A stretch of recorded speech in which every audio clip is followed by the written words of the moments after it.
조갑제 TV 시청자 여러분 안녕하십니까? 2025년 12월 6일 오후 4시 25분입니다. 어제 한때 윤핵관으로 불렸던 윤한홍 국민의힘 의원이 장동혁 대표가 곁에 있는데도 아주 솔직하면서도 절절한 비판을 쏟아냈습니다. 이 토론은 파문이 큽니다. 그 이유는 내부 고발이기 때문입니다. 그는 윤석열이 불법 계엄으로 약점 많은 이재명을 대통령으로 만든 도움이었다고 사실상 고백을 했습니다. 그는 그런 윤석열을 비호하면 이재명 비판이 전혀 먹히지 않는다고도 했습니다. 그래서 내년 지방선거에서 또 지면은 내란 프레임에서 5년간 더 고생할 것이라고도 했습니다. 국정마비 운운하면서 윤석열 계엄을 변호하지 말자고도 했습니다. 결국 이재명이 가장 바라는 게 장동혁의 윤어게인 노선이라는 취지였습니다. 윤어게인은 불법 계엄을 비호하고 부정선거 음모론자들과 결탁하는 것을 뜻합니다.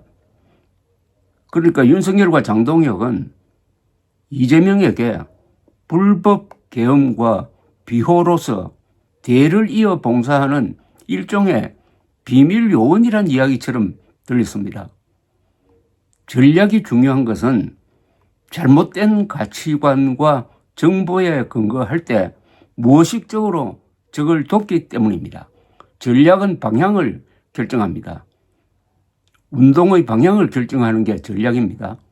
예컨대 목적지와 정반대로 달리는 기차의 기관사에게 더 빨리를 재촉하는 장동혁은 열심히 하면 할수록 이재명과 정청래를 유리하게 보수를 불리하게 만든다는 이야기입니다. 그래서 전략이 중요하고 그 전략을 뒷받침하는 가치관, 이념, 정보가 또한 중요하다는 뜻입니다. 실사구시라는 말이 있습니다. 한자로 쓰면은 실은 현실이고 사는 사실이고 구는 찾는다는 것이고 시는 올바르다는 뜻이니까 현실과 사실에 근거하여 바른 전략과 정책을 추구하는 자세라는 이야기입니다. 이것은 2600년 전 중국 전국시대 때 제나라 제상 관중에서 비롯된 동양적 실용주의 사상의 원리였습니다. 박정희 대통령이 바로 이 동양적 실용 사상으로 대한민국을 근대화하여 지금 부강병에 성공하고 복지화, 세계화로 나아가는 길을 열었던 위대한 지도자였습니다. 그 보수 세력은 문명 건설의 챔피언이었습니다. 그런데 어찌하여 윤석열과 장동혁 같은 가짜를 보수 지도자로 만들어가지고 이렇게 보수가 생고생을 하고 있는지 생각하면은 가슴이 아마 먹먹할 것입니다.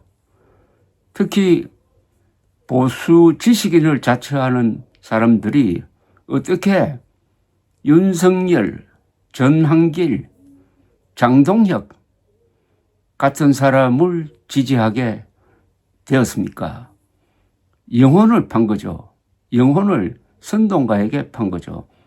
윤석열 전 대통령이 옥중에서 선동가 전한길을 선생님이라고 하고 법정에서 부하들에게 책임을 떠넘기기 위해서 이놈 저놈 하는 이런 모습, 그를 결사옹위하듯이 하는 장동혁, 이들은 가짜입니다. 가짜 보수입니다.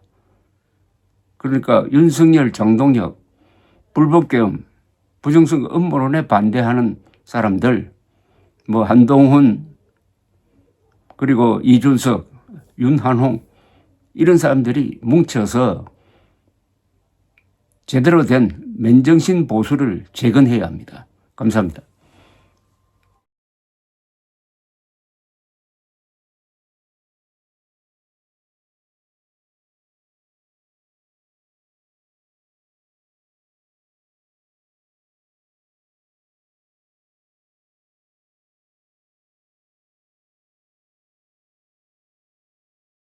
참 우리 대한민국이 대통령이 감옥에 가지 않기 위해서 국가 시스템을 망가뜨리는 그런 대통령 보유국이 되었습니다. 부끄럽습니다.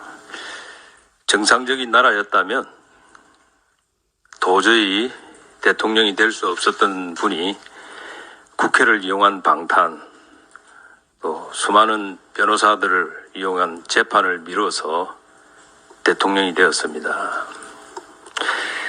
이제 대통령이 되고 보니 오로지 퇴임 후에 감옥 가지 않는 것이 제일 국정 목표가 된 것 같습니다. 이를 위해서 국가 시스템을 망가뜨리는 어처구니 없는 그런 나라가 되어가고 있습니다. 지난 6개월이 그것을 잘 보여주고 있습니다. 그러나 한편 우리 당에 대한 국민들의 비판도 만만하지 않습니다. 이 사법농단, 국정농단을 아무리 저지르고 대장동 항소를 포기하는 정말 상상 밖의 행동을 해도 대통령 지지율이 60% 가까이 갑니다. 우리 당 지지율은 꽈락 수준에서 변동이 없습니다.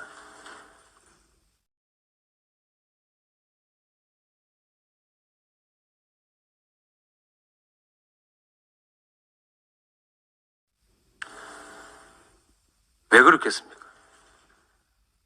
우리 당에 대한 비판, 우리가 비판할 자격을 갖추지 못했다고 판단하는 그런 국민들이 더 많기 때문입니다. 어이없는 계엄을 하고 상상할 수 없던 일이었죠. 그 계엄이 이재명 대통령을 만들어준 것입니다. 그런데 그런 비상계엄에 대해서 잘못했다는 인식을 아직도 갖고 있지 못하다 하는 그런 평가를 우리가 받고 있는 것입니다. 똥 묻은 개가 겨 묻은 개 비판하는 꼴이니 우리가 아무리 이재명 정부를 비판해도 국민들 마음에 다가가지 못합니다. 백약이 무효입니다. 사실상 민주당과 이재명 정부는 우리가 계엄을 사과하고 윤 대통령과 절연하는 것을 제일 싫어할 것입니다. 왜? 그렇게 해야만 국민들이 우리에게 마음을 주고 이재명 정부가 국정 분탕질을 마음 놓고 할 수 없을 것이기 때문입니다. 저는 오늘 우리 이재명 정부 6개월 국정평가 비판을 하면서 다시 한번 우리 자신들이 더 비판할 자격을 갖추자 하는 말씀을 드리고 싶습니다. 메신저 거부 현상을 벗어나야 우리의 오늘 이 메시지가 국민들에게 다가가고 국민들에게 들릴 것입니다. 그래야 오늘 이 이재명 정부 6개월 비판이라는 메시지도 국민에게 더 다가갈 것입니다.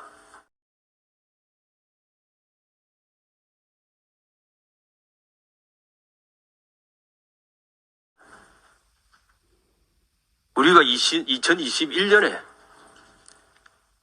민주당과 더 가까운 윤석열 당시 후보를 정권 교체란 그 목표 하나를 위해서 또 중도층 국민들에게 더 다가가기 위해서 우리가 정말 배신자 소리까지 들어가면서 영입했습니다.